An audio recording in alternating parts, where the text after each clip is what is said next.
नमस्कार, मैं हूं प्रवीण गौतम। दोस्तों, लोकसभा चुनाव के नतीजों को आए 15 दिन से ज्यादा हो गए। पीएम मोदी नीतीश कुमार और नायडू का हाथ पकड़कर एनडीए जिंदाबाद बोलते हुए तीसरी बार प्रधानमंत्री भी बन गए, लेकिन सुधीर चौधरी का दुख खत्म होने का नाम नहीं रहा। सुधीर चौधरी को शायद इस बात का दुख है कि प्रधानमंत्री बनकर भी पीएम मोदी की बॉडी लैंग्वेज डाउन है, उनका कॉन्फिडेंस हिला हुआ है। जबकि राहुल गांधी सरकार न बनाने के बावजूद, विपक्ष में आने के बावजूद पूरे कॉन्फिडेंस में है और कहते हैं कि संसद हिला देंगे देश के मुद्दे पर, चिंता मत करिए, विपक्ष अब की बार मजबूत है। राहुल गांधी इसी बात से खुश दिखाई देते हैं। जो पहले 56 इंच की छाती थी, अब नंबर तो नहीं दे सकता हूं, बट 30-32 हो गई है। बहुत मजबूत ऑपोजिशन है, तो काफी इंटरेस्टिंग समय है। शायद यही बात सुधीर चौधरी को हजम नहीं हुई कि पीएम मोदी का कॉन्फिडेंस डाउन है और राहुल गांधी का जोश हाई दिखाई दे रहा है। इसीलिए शायद सुधीर चौधरी ने ठान लिया कि अब राहुल गांधी का मनोबल गिरा कर मानेंगे, साबित करके मानेंगे, पीएम मोदी को खुश करके मानेंगे कि राहुल गांधी तो तुक्के से जीत गए। इसीलिए 15 दिन बाद भी ऐसा विश्लेषण कर रहे हैं। राहुल गांधी पर विश्लेषण करते हुए सुधीर चौधरी लॉजिक देते हैं कि भले राहुल गांधी को 6,87,000 वोट मिले हैं, लेकिन राहुल गांधी 4 लाख वोट तुक्के से पा गए। 4 लाख वोट का एहसान कर दिया समाजवादी पार्टी ने, 4 लाख वोट का एहसान कर दिया अखिलेश यादव ने, वरना हार जाते। इस तरह का लॉजिक दिया है सुधीर चौधरी ने। और क्या लॉजिक देते, क्या लिखते हैं, जरा देखिए। अगर उत्तर प्रदेश में कांग्रेस और गठबंधन ना होता तो राहुल रायबरेली में चुनाव हार सकते थे। उनकी जीत का श्रेय अखिलेश यादव को जाता है, जिन्होंने अपने वोट बैंक से लगभग 4 लाख वोट राहुल गांधी को दिलवा दिए। और इस लॉजिक के पीछे सुधीर चौधरी बताते हैं कि विधानसभा चुनाव में समाजवादी पार्टी को जो वोट मिले थे, अगर वो वोट ट्रांसफर हुए हैं तो 4 लाख वोट अखिलेश यादव ने दिलाए हैं। अगर वो 4 लाख वोट ना देते तो 3.5 लाख के मार्जिन से जीतने वाले राहुल गांधी के बारे में सुधीर चौधरी कहते हैं कि तीसरे नंबर पर आते राहुल गांधी। 15 दिन बाद ये मजाकिया विश्लेषण करते हैं। एक अपने आप को विश्लेषण का अमिताभ बच्चन बताते हैं सुधीर चौधरी। इतनी समझ तो एक सामान्य मतदाता में भी है। ऐसी समझ देश के लाखों लोगों में है जो चाय की टपरी पर राजनीति की चर्चा करते हैं। उन्हें भी पता है कि विधानसभा चुनाव और लोकसभा चुनाव में अलग मुद्दों पर वोट पड़ता है। कई बार चेहरा देखकर वोट पड़ता है। दिल्ली में लगातार बीजेपी 7 सीट जीत रही है लोकसभा की, और विधानसभा भी हार गई, एमसीडी भी हार गई, बुरी तरह हारी।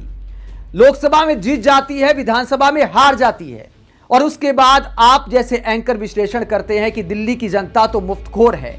उसके बाद जलन में मतदाताओं को लालची बता देते हैं। बीजेपी की हार पर ऐसा दुख हो जाता है।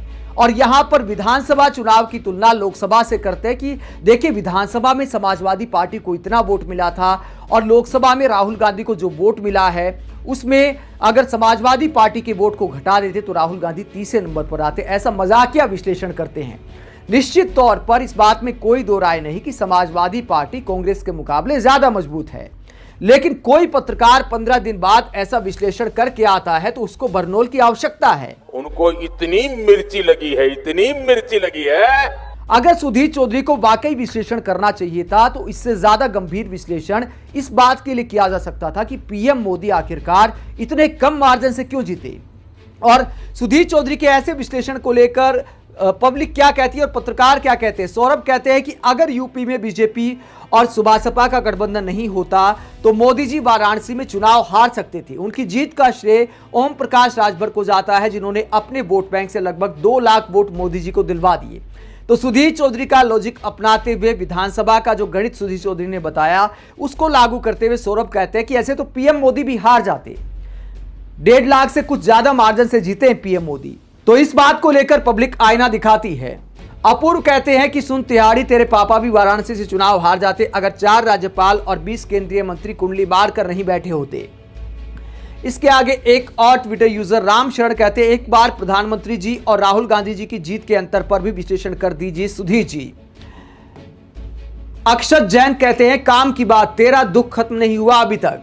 तो ये कटाक्ष करते हैं अखिलेश यादव के समर्थक है। अखिलेश यादव की फोटो लगा रखी है अपने प्रोफाइल पिक्चर में। और राम शरण मौर्य कहते, अब ये कैसा लॉजिक है भाई, इसके सिर के बाल सफेद होने के साथ बुद्धि भी सफेद हो गई है। जो बंदा 3.5 लाख वोटों से जीता है उसे कह रहा कि ये हार भी सकते थे। अरे भाई, फिर मोदी जी की सीट का भी विश्लेषण कर ही दो लगे हाथ। तो ये चैलेंज कर रहे हैं ब्रिज श्याम मौर्य की मोदी जी का सीट पे विश्लेषण कर दो। और क्यों किया जा रहा है दोस्तों ऐसा? क्योंकि पीएम मोदी के वोट घट गए 2019 के मुकाबले। जिन मोदी जी के बारे में मीडिया एंकर कहते हैं कि चुनाव तो आपके लिए फॉर्मेलिटीज है, आप आखिरकार बार बार कैसे जीत जाते हैं? 2024 तो आपके हाथ में है, 2029 की क्या अभी से तैयारी करें? ऐसे सवाल किए थे एंकरों ने। और उन मोदी जी का कहा जाए कि दुनिया में डंका बज गया, तो वाराणसी में डंका कम कैसे हो गया? 2019 के चुनाव में 6,74,000 वोट मिले थे पीएम मोदी को, और 2024 के चुनाव में यह आंकड़ा आ गया 6,14,000 तक। यानी पीएम मोदी के 60,000 वोट घट गए 5 साल में, जबकि नए वोट भी बने होंगे। वाराणसी में मतदाताओं की संख्या बढ़ी है और पीएम मोदी के वोट घट गए। तो यह अपने आप में विश्लेषण का विषय है। पीएम मोदी के वोट आखिरकार क्यों घटे? सुधीर चौधरी को इस बात का विश्लेषण करना चाहिए था। भले मतदाताओं को ही जिम्मेदार बता देते, लेकिन एक बार विश्लेषण करने की हिम्मत तो बताते। एक बार विश्लेषण करने की हिम्मत तो करते कि आखिरकार पीएम मोदी ने इतने काम कराए, इतना कुछ किया, उसके बावजूद वोट घट गए। दुनिया में डंका बजा दिया और काशी में डंका कम हो गया। इस बात का विश्लेषण एक बार तो करना चाहिए था, चाहे मतदाताओं को ही कसूरवार बता देते, जैसे कई पत्रकार अयोध्या के लिए कर रहे हैं। तो सुधीर चौधरी ऐसा विश्लेषण कर सकते थे। ऐसे विश्लेषण में सुधीर चौधरी माहिर हैं। और अगर वाकई विश्लेषण करना था तो सुधीर चौधरी को इस बात का भी विश्लेषण करना चाहिए था कि आखिरकार राहुल गांधी की लोकप्रियता पीएम मोदी के मुकाबले क्यों बढ़ गई यूपी में। चुनाव के बाद, चुनाव परिणाम के बाद CSDS का जो सर्वे आया था, उसे लेकर सुधीर चौधरी को एक विश्लेषण करना चाहिए। सर्वे उड़ा रहा बीजेपी की नींद, नरेंद्र मोदी और राहुल गांधी को लेकर चौंकाने वाले खुलासे। और क्या हुए हैं खुलासे? ये CSDS का सर्वे है कि यूपी में 36% लोगों ने कहा कि राहुल गांधी प्रधानमंत्री के लिए उनकी पहली पसंद हैं, और 32% लोगों ने कहा कि पीएम मोदी उनकी पसंद हैं। तो ये जो सर्वे चुनाव के बाद आया है, ये सुधीर चौधरी जैसे पत्रकारों को आईना दिखाता है कि लोकसभा चुनाव के लिए मतदाताओं की सोच अलग होती है, विधानसभा चुनाव के लिए मतदाताओं की सोच अलग होती है। ये कॉमन सेंस की बात है। लेकिन मोदी भक्ति में लगता है कि ऐसे एंकर कॉमन सेंस भी भूल गए हैं। फिलहाल पीएम मोदी को खुश करने की कोशिश कर रहे हैं कि चिंता मत करिए, हम राहुल गांधी को हारा हुआ दिखाएंगे। भले राहुल गांधी मानने को तैयार नहीं है, भले उनका कॉन्फिडेंस हाई है, लेकिन संसद सत्र से पहले चिंता मत करिए, हम डाउन करके मानेंगे, बता के मानेंगे कि राहुल गांधी का कोई लेना देना नहीं है, कुछ सीन नहीं है राहुल गांधी का। अब भी देश में मोदी के नाम का डंका बज रहा है। भले ही नीतीश कुमार और नायडू के सहारे अब पीएम मोदी तीसरी बार प्रधानमंत्री बने हैं, और बॉडी लैंग्वेज प्रधानमंत्री की अब भी काफी डाउन दिखाई दे रही है, बदले बदले से साहब नजर आ रहे हैं। आप ऐसी पत्रकारिता को लेकर क्या सोचते हैं कि आखिरकार सुधीर चौधरी का 15 दिन बाद भी दुख खत्म होने का नाम क्यों नहीं ले रहा? कमेंट बॉक्स में अपनी राय जरूर दें। अगर आप हमारी पत्रकारिता को पसंद करते हैं तो थैंक्स के जरिए आर्थिक सहयोग भी दे सकते हैं। साथ ही वीडियो को लाइक करें, चैनल को सब्सक्राइब करें। नमस्कार।